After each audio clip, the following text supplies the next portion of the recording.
How do I decide if my inner voice is healthy or not? And how do I maintain it healthily?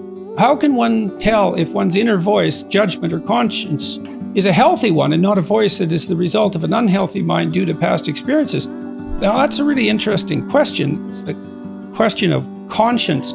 I continually frequently, let's say, or yearly, ask my personality class attendees if they heard the voice of conscience, if they had a feeling, an emotional state, let's say, or a voice that informed them when they had done something ethically wrong and that perhaps made them guilty as a consequence. And it was essentially a universal experience.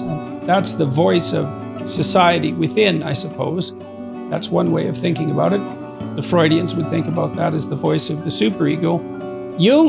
Carl Jung would take that conceptualization somewhat farther. He would have considered it the voice of the self, which is in part the voice of the ethic that's derived from the broader community, insofar as that ethic is valid, let's say, but also in part the voice of the more thoroughly developed self that's still striving to be born.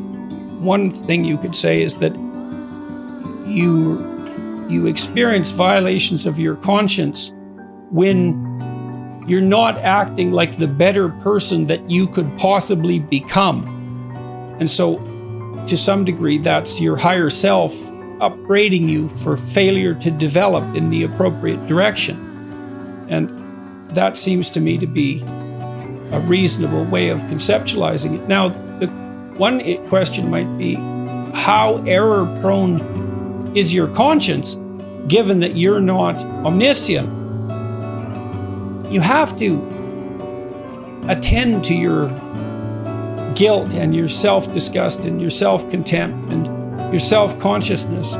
You have to understand that the manifestation of those emotions might well indicate a moral failing on your part or a lack that needs to be addressed, while at the same time considering that it is not a straightforward matter to deal fairly with yourself, and you can be too tormented by your conscience, too rigid, too responsible, take on too much weight onto yourself, deny yourself in a manner that isn't sustainable, and so forth, that a moral code, a moral way of being can become too rigid and inflexible, and despite its putative aim upward, be something counterproductive.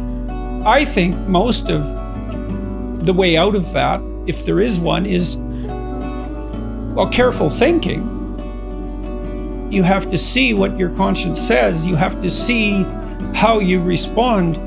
You have to capture that voice and your responses, and you have to think it through. But most of that is done in dialogue with other people rather than as the consequence of internal thought.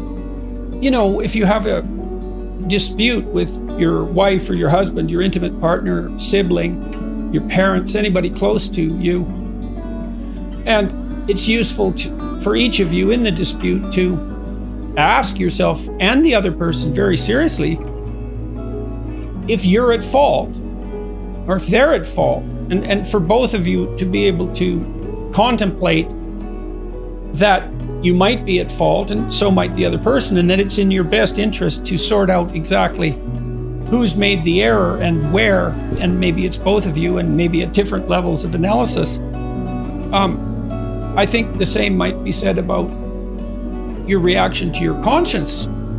It's not uncommon for me to talk to my wife, my kids, my parents, my friends for that matter, about something I might be feeling. Maybe I'm guilty about something, I'm self-conscious about something, I'm angry about something. I feel impelled by my conscience to do something as a consequence, to change something. It's very helpful to discuss such things with other people, to say, look, here's what I think I did wrong, and here's how I'm punishing myself, but I'm not sure that I'm not doing it in an exaggerated way, and you gather other people's opinions and listen to them carefully. And friends are extraordinarily useful in that regard. And that can help you calibrate it. So I think most of what we do to decide if our inner voice is healthy is discuss it with other people. And I believe, as I pointed out in my last book, explicitly, that tremendous amount of our sanity is maintained as a consequence of social interaction. So you can't find your authentic self merely as a consequence of a journey within, I would say. You're not, there's just not enough of you. You have to be informed by the broader social world. What is the best way to avoid falling back into nihilistic behaviors and thinking? Well, a large part of that, I would say, is habit, the maintenance, the development, maintenance of good practices, habits. If you find yourself dissolute, neurotic, if your thought tends in the nihilistic direction and you tend to fall apart, organizing your life across multiple dimensions is a good antidote. It's not exactly thinking. Do you have an intimate relationship? If not, well, probably you could use one. Do you have contact with close family members, siblings or children or parents? Or people who are even more distantly related? If not, you probably need that. Do you see your friends a couple of times a week and do something social with them? Do you have a way of productively using your time outside of employment? Are you employed? Do you have a good job, or at least a job that is practically sufficient and that enables you to work with people who you like working with? Even if the job itself is mundane or repetitive or difficult, sometimes the relationships that you establish in an employment situation like that can make the job worthwhile.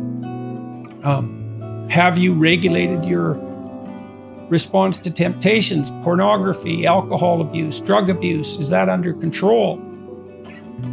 I would say differentiate the problem.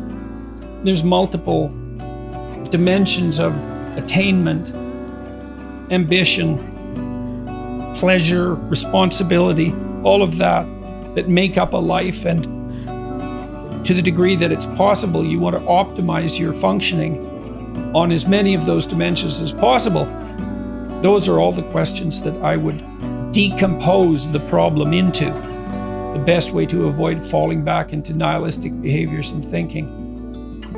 How can responsibility be differentiated from imposed guilt? Well, I think you adopt genuine responsibility, let's say healthy responsibility. I think you adopt that more or less voluntarily. I mean, there's an element of necessity and compulsion in our lives as well, because there are things we have to do to survive. But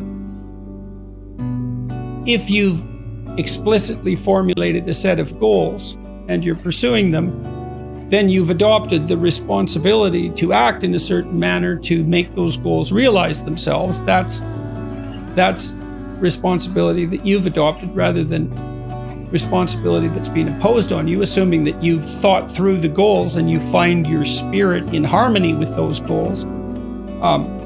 You can consult your resentment. I think that's a very useful step. If you find yourself angry and bitter about the things that you are responsible for doing, then that's an indication that you might be operating under some unhealthy compulsion, that you're rebelling, and that's the reason for the resentment, against the insistence that you act in a certain way. Although it's also possible that you're just immature and that you're rebelling against the discipline that's necessary to attain the goals that you genuinely do want to attain and that are valid and that you are actively engaged in constructing. So you have to get that straight, and some of that's a consequence of thought, and again, some of that's a consequence of discussion with other people with whom you're intimate enough to have a conversation like that. And perhaps they have conversations about similar things with you if you're fortunate.